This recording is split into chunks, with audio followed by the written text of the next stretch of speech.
reality, I think.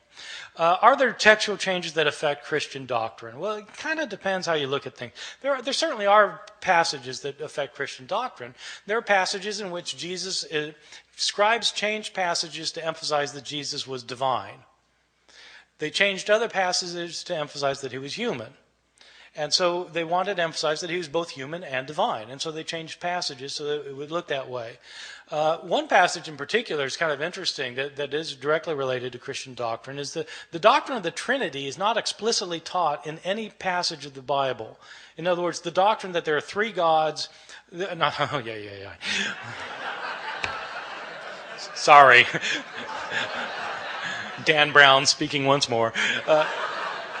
The doctrine that there's one God manifest in three persons, that these three persons are each individually completely God, but there's only one God.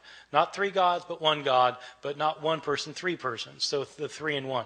This is not taught in any passage of the Bible except 1 John chapter 5, verses 7 and 8, in which the author says that there are three witnesses in heaven, the Father, the Word, and the Holy Spirit, and these three are one.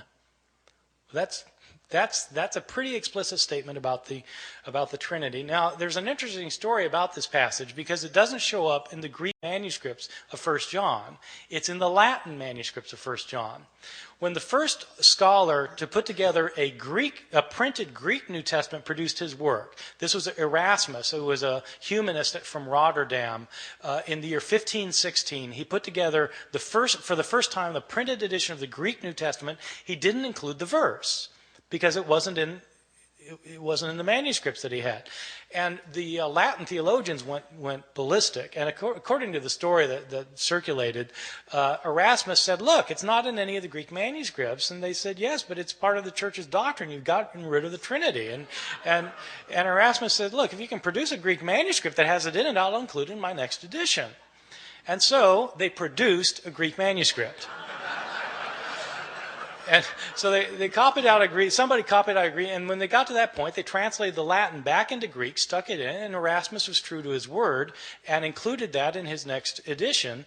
And it was on the basis of that edition that the King James Bible translators put the Bible into English. So that's why the verse showed up in the King James translation. So yeah, that certainly affects doctrine. Now,